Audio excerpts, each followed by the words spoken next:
Welcome again to Faithful Believer. If you're not faithful, you're not a perfectly believer. And if you haven't subscribed yet, please do so for me. Karamihan sa mga non-Catholics ay gusto lang magtanong sa Katoliko, pero ayaw na ayaw nilang magtanong ang Katoliko sa kanila.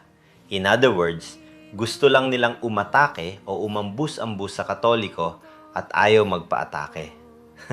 Sample number 1. Kanang Ministro Roy, Ministro sa Iglesia. So, ato na kunahon sa pagpangutana lang, no? Ato pagpagan si Brother Roy. Kaya mo na kung kaya makakita sila, makakita sila mula. Ayaw gabi kanatong tanan. Ayaw kay daghan-daghan o mga mitambong ron. Mga kay Sona, nung mga higala, kung sa kini kadakong oportunidad nga kami gitagagi kayo para mangutana. Ilahan ning programa. Anong kamutanon? Ilahan programa. Kung niyang itiskan ko nga tambong diri kay dunay open forum, pwede kang mangutana. Karon, katong iyang ingon na pwede kong pangutanon, iya na tuwa mi kasabot na. Adlo. Karon, mga higala, kung gusto siyang mangutana nako, ayahaon ng isugo o isurrender, gatik na niya kayang tubag sa akong pangutana. Kasa Brad, sige, naghiwa naman sa balaod iya. Hindi ni makayag ay ano may kutumo. Ni ata din ni ang bitaw nang kita naghimuan no. Kaya ko ba yung na kung ako'y mamahaya, o na mo mangutana na mamahaya ko sila doon sa Sabado, Domingo dito. Yawa man gyupin puro. O na nga dili sincero ang atong binanggang igsoon. So, kano ay pangutana unya naman tayo kami may mabubuotin kay kami may tag-iya o kami may naghimo permit ani. So, ayaw tao kapi ang kamaturan, di ba kami kitaguan ka pinanggang Roy. So, pangutan noon yung kakaroon. O man yung pangutana. Okay, Brother Roy, kanang pangutana lang siguro. So, kini ang ako ha. Desisyon ko ni. Mutugot ko, musugot ko ngayang pangutanon. Kung dinhi sa iyang programa, di na siya makatubag sa akong pangutana. Kana ang ilang isulti. Pag dili na siya makatubag sa akong pangutana, kana ang higayon, pwede na siya mangutana. Di ba? Iya man ang programa, nagdapit pa siya kung pinpulong. Kung ako yung pangutanon, ako na ni programa. Di na niya. Okay. Bao gani. Ganito ang aking napansin. Ang mga non-Catholics gusto lang talagang mamahayag pero hindi gustong matanong. Bakit kaya? Abangan!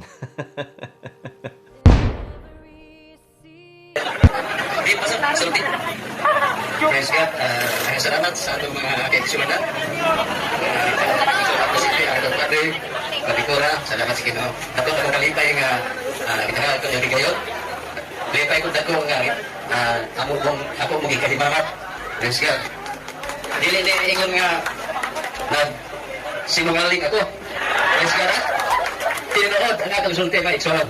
Nga kalipay ako. Kaya salamat sa presensya sa mga kaibigan nga katawhan din sa lungsod sa Carmen. Sa itong mga kadiris na diri na itong taga-market traffic intrusive. Salamat sa Ginoo nga niya mo. Ato di ko mangutana. Kaya ako hilig kong debate. Hilig kayo kong debate, pero hindi ko makikidebate. Kaya nga ito makikidebate. Naman yung napil, dinay mo daw. Mga din ako dumadebate kay sa debate mga kaibigan wag di tayo makuha nga maayong pagtulungan. Amen? Tinaot? Alato ba tayo ha? Dahil natin nakatunan nga mga pagtulungan kaya unong nakakatuig na Brother Miss Carmen.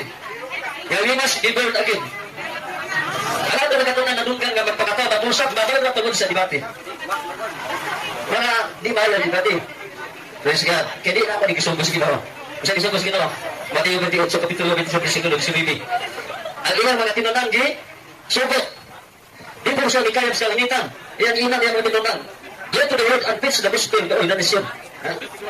Iwalay, paglakaw ka gospel kalibutan, iwalay ang maayong balita ngatos sa nagatawan. O sa mga maayong balita? Di ba kati? Dili, may balita, di ba kati? Ang maayong balita na gusto itong basa sa 1 Corintios 6, versikulo 3. Nga ang balita, ang ibang gawin si Kristo, biyanis kalibutan, nakatay siya tungod sa atong mga salat. Usa itong buhatin. Buong din, mahulong na pagkasala. Ma-burn ang gintang tanan. Kasi sa itong tanan kay Siyonan, nga kasibahanan. Kapag mga Kristohan, mga nagakto, Kristohan ang puwa, ma-burn again. Karagagin atong kaya, kung naging Christian. Kung di ka, wala ko na Kristohan, kung di ka ma-burn again, buwan tistis. Kisa nang ingon. Sulong insos, di ka babro na akin. Di, yun ka kaatog langit. Ha? Kaya, kisa mo katog impirno. Taas ka mo. Ha? Kisa katog langit. Taas ka mo. Taas ka. Dapat sige nga mga tutog tamas langit. So, salamat kayo, Pader. Kaya kita tanan, we are one in the band of Christ. Hindi mo ay ta? Ito ka na gusto sa So, ang atong role sa atong program, adunay mamahayag, dili mo naong unless the undergo sa cross-examination. Sa kaya kay namahayag ka man, so andam ka karon manubag sa imong mamahayag.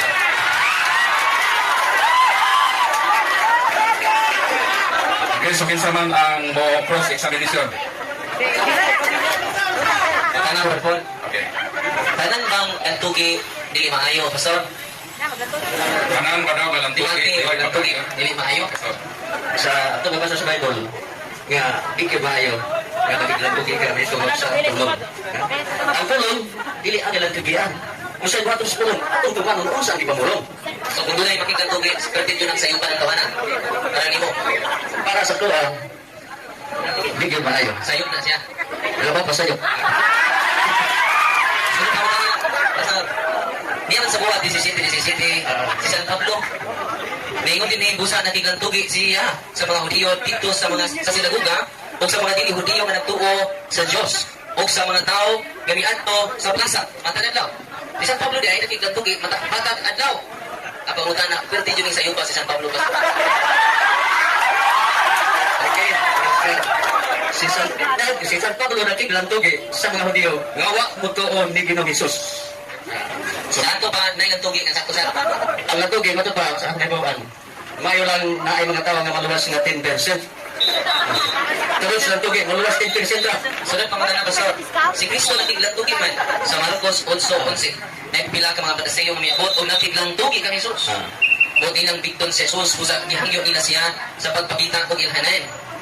So si Kristo mismo, aron mapasabot ang kamaturan, yan gigamit ang pakiglantugi. Ang pangutana, walang pangutana, sa'yo, ha? Ang pangutana, sa Jesus nga nagiglantugi, nasuko pa sa mga tao.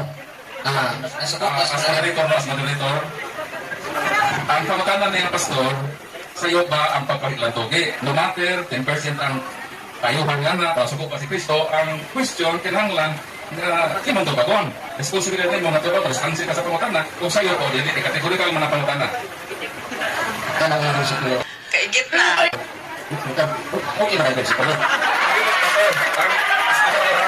As moderator, para sa kahapsayan no, sa atong dialogue karon. So, ang pangutana ni Padre, sa'yo ba o dili? So, ang limang tubag, sa'yo ba o dili? Okay, di ka ba kita ng tiglantugi. Pero si Pablo, o si Gira. Sasakta na ito na yung sentence si Cristo o si Pablo. Itong pagturo. Ako kung na basod, nagsugat sa teksto ng imong itutlo. Sa balitahan, sa San Juan 3, atong basahon kay pagdinin ninyo, nagdinin. Ang atong magano, Tao pag-usap sa tubig o sa espiritu. Kining matao sa tubig, uyon ka ba na natulugan din sa bunyag sumana sa 1.321? Para sa uban, ang pagbunyag sa tubig, usay gamito na sa mga grupo. para sa imo, pagkani para sa imo, dili sa uban. So, ang sa imo ba, kanang tubig ba, nagpasabot ba na ito niya? Kung na context sa pagkani ni Pati. Okay, praise God. Dato naging ang pagsunod na ko, nga di ko makikibati. Pero kaya hindi naman isundan, wala, dibati naman eh. Kaigit na. Susuri kayo, basahan naman ako bersikulo, usa ka bersikulo, usa lagi ka bersikulo kong hatag sa inyo ha. Ingon si Jesus, Beloved, let us love one another.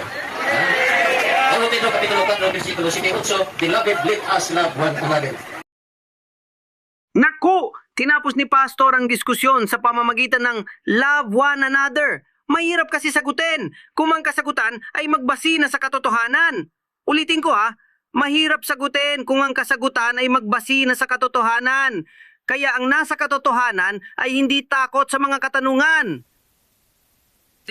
Pero maglami ka punta dire, no? Kay unique kaayo ang atong market preaching. Kita ray market preaching nga dunay open forum. Di ba? Yes sila. Yes. Sa pagdulon.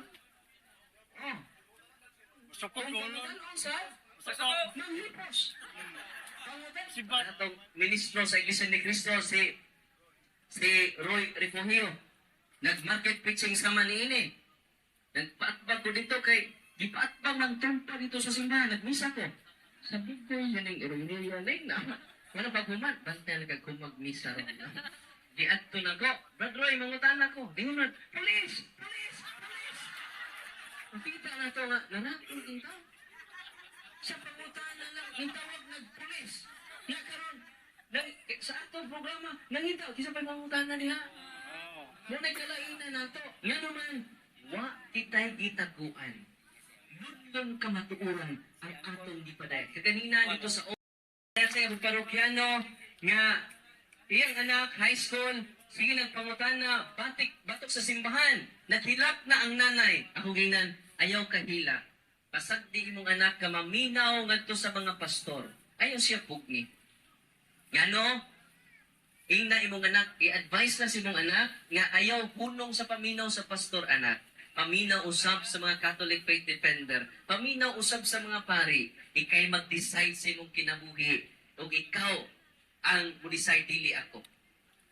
Yan mo to yan gi-advise. Kaya kung mo-decide ka usara imong gipaminaw, one-sided na siya. Mura na siya sa bakery nga pahan nga hapkok. Ilaw ang katunga. So ay lami.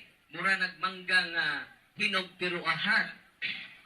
Muna nga, ina imong anak, i-advise lang na maminaw sa duha ka side, ug siya ang mag-decide. Ug nag-decide na siya, inibalik na siya sa Katoliko. Amen. Pagpaminaw ang inyong mga anak ni Pastor Archie. Ayaw ninyo pugin yung anak sa pagpaminaw ni Pastor Payinti. Kaya ko dito sa ipang Makinig din sa mga istorya ni Bro Ili Soriano at sa mga katapat na taga-booking tulad ni Kaburnok ng Factbuster PH sa punto por punto at sa ibang platform ng mga CFD para niyong mabalansi kung sino ang karapat-dapat na paniniwalaan. Thank you for watching this episode. If you appreciate the love and effort we've poured into it and haven't subscribed yet, naku, now is the perfect time to hit that subscription button. Now, if the content doesn't align with your beliefs, that's perfectly okay. You're free to leave a comment and share it so others can voice their own thoughts. We're all here for open hearts and open minds. Lastly, if you like the vibes, the smile, or just me, please show it by clicking that like button.